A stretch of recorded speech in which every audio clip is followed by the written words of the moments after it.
Hey everyone, welcome to This Explainer. Okay, today we're unraveling what I can only describe as a massive, multi-trillion pound mystery. And the wild part, it's hiding right in plain sight, literally, right there inside your monthly budget. We are talking about the UK's modern energy crisis. Now, on the surface, the UK has actually done an incredible job transitioning away from coal. We are pumping out more green energy than ever before. But somehow, consumer bills are just stuck at these absolutely record-breaking, punishing highs. So who or what is the real culprit here? Well, we are going to uncover exactly what's draining your wallet. And fair warning, the answer actually goes back hundreds of years. Let's get into it. Okay, let's dive into this. Because, look, this is a visceral, everyday frustration for millions of households, right? You constantly hear the news talking about these massive new offshore wind farms and record-breaking solar generation. And once that infrastructure is built, wind and sun don't cost anything to harvest. The fuel is essentially free. So the big question is, if we are successfully generating all this cheap, clean power, why on earth do your electricity bills just keep skyrocketing? To answer that, we really need to expose what's called the green energy illusion. Because on paper, the UK's current energy mix, it looks fantastic. The numbers show renewables are supplying nearly half, almost 50% of the nation's electricity.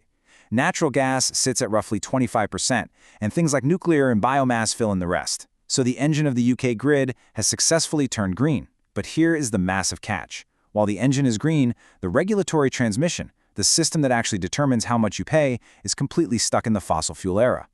Which brings us to Section 1, the marginal pricing trap. Gas dictates the market. Now, what's really interesting about this stat is that it exposes the exact regulatory mechanism that wipes out your renewable savings before they ever even reach your household bill. It's this staggering mathematical paradox. Remember how natural gas only makes up about a quarter of the UK's actual energy generation? Well, despite that, gas sets the wholesale price of electricity 85 to 90% of the time. Let that sink in. 90% of the time, you are paying natural gas prices for wind and solar energy that cost a fraction of that to produce. It's basically a market design flaw, and it unfairly tethers consumer electricity bills to wildly volatile global fossil fuel prices. So the reason for this bizarre paradox is a regulatory framework known as marginal pricing. Here's exactly how it works. The grid buys the cheaper renewable power first, right? That makes total sense. But to meet the total national demand, it usually has to top things up with more expensive natural gas at the very end. Under the UK's marginal pricing rules, whatever that final, most expensive unit of power costs, which again is almost always gas, that sets the price for all the electricity bought in that block, even the super cheap wind. So when global gas prices spike, like we've all seen them do recently, your bills spike too. It completely negates the benefits of having those zero marginal cost renewables. Basically, the financial savings are entirely captured by the wholesale market and not by your household. Moving right along to Section 2, the stalled, lopsided grid. Okay, so the pricing rules are a huge issue, but they are really only half the problem. We've also physically built a completely lopsided system where our ability to generate clean energy has vastly outpaced our ability to actually move it around. And this brilliantly illustrates the problem, because we simply don't have the cables to transport massive amounts of wind energy from up north down to the high-demand centers in the south. The grid regularly faces bottlenecks. To stop the system from overloading, the National Grid actually pays Scottish wind farms not to generate power. They literally pay them to stay idle. But the south still needs electricity, right? So the grid simultaneously pays really expensive gas-fired plants in the south to switch on. These are called constraint payments. And this logistical absurdity wastes between 1 and 2 billion pounds of public money every single year. You are quite literally paying twice for a broken system. And why does this happen? Well, it's due to a really severe investment imbalance. Historically speaking, the UK has spent 4 times more on building the generation, the actual wind turbines, than on the transmission architecture, meaning the cables and pylons needed to connect them to your house. It's wild. To put that into perspective, just compare it to India. They are aggressively using centralized mandates to build onshore green energy corridors in a fraction of the time. They treat energy transmission as a fast-tracked, urgent national priority, rather than just letting it stall out in 14-year local planning battles. Now, if we pull all these threads together, we get a really striking visual narrative of the modern grid. We're looking at a massive backlog, a 500 gigawatt connection queue. We are dealing with the absolute absurdity of 2 billion pounds in constraint payments where we pay energy producers to do nothing. And the whole thing is underpinned by that marginal pricing trap we talked about, where expensive gas dictates the final price no matter how many renewables are spinning away. It's a completely interconnected architecture that basically extracts wealth from the consumer at every single choke point. Let's look a little closer at that 500 gigawatt queue because that number is insane.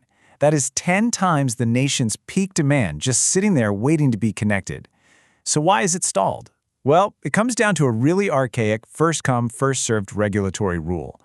This rule allows speculative ghost projects. These are basically applications with zero funding or planning permission to legally squat on the grid's capacity.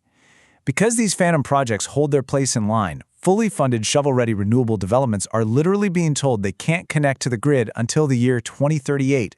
It is a massive bureaucratic traffic jam and it's stalling the entire energy transition. That brings us to Section 3, a century of extraction, socialized risk, and privatized profit.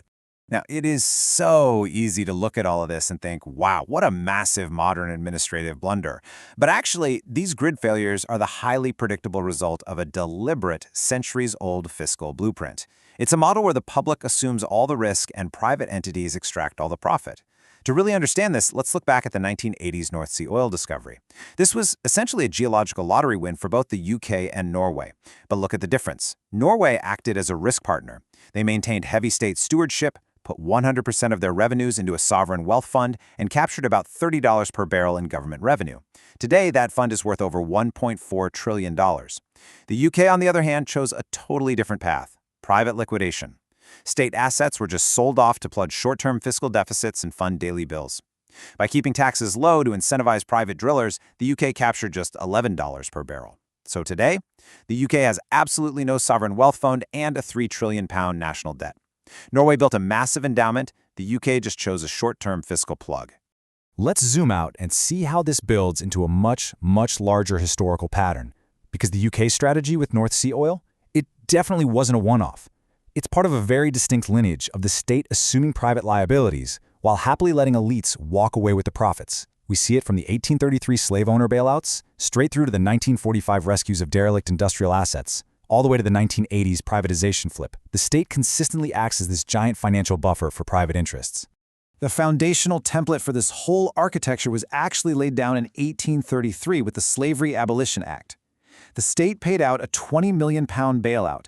That was a staggering 40% of the entire national budget at the time, and it went to compensate the enslavers for their quote-unquote lost property, not the enslaved.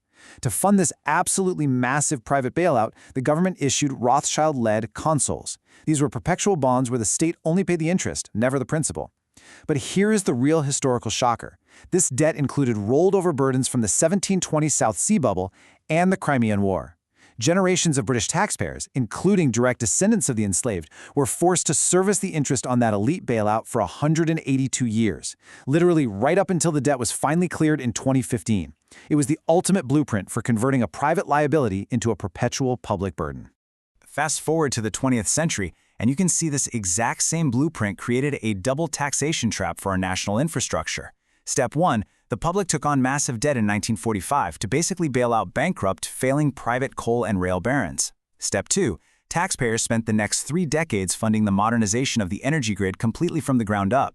Then, Step 3. In the 1980s, these fully modernized, entirely de-risked assets were sold off incredibly cheaply to private entities who prioritized massive shareholder dividends over actually reinvesting in the system. Which leads us to Step 4. Today, because the grid was totally neglected, the system is breaking down and the public is forced to pay for the failure all over again. And that leads into Section 4, breaking the debt cycle. So how does this history lesson actually impact your wallet right now? Well, it's time to connect this historical blueprint of perpetual debt directly to your current household energy bills, and frankly, the truly terrifying state of the national balance sheet. The official UK national debt is currently sitting at around £3 trillion, which is roughly 100% of GDP, and that's bad enough, right?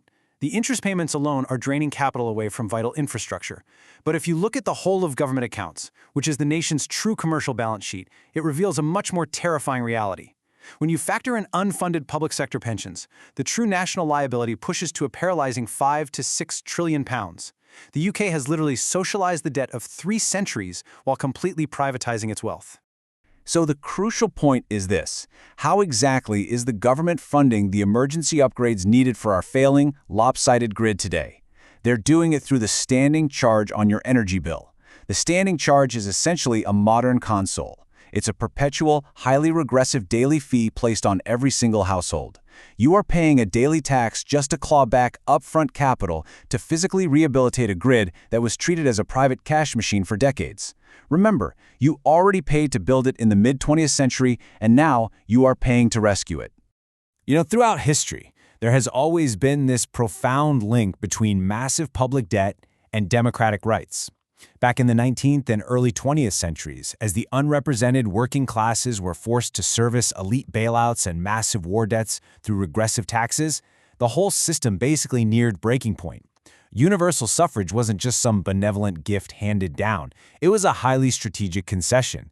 The state realized it simply could not demand that citizens pay off massive debts without giving them a political voice to maintain some level of stability. And today, that social contract is being tested all over again. We are facing a completely saturated national balance sheet, a marginal pricing trap that straight up robs consumers of green energy savings, and a grid totally bogged down by ghost projects. The sources we've explored today point to a very clear crossroads. Do we just continue allowing this architecture of extraction to treat infrastructure as a private dividend engine? Or is it time to finally demand a shift, dismantling that marginal pricing scam, moving the grid to a first-ready regulatory system, and treating our public infrastructure as a matter of national security rather than private liquidation? That is the multi-trillion-pound question we want to leave you with today. Thanks so much for joining me on this explainer. Keep questioning the system, and I'll see you next time.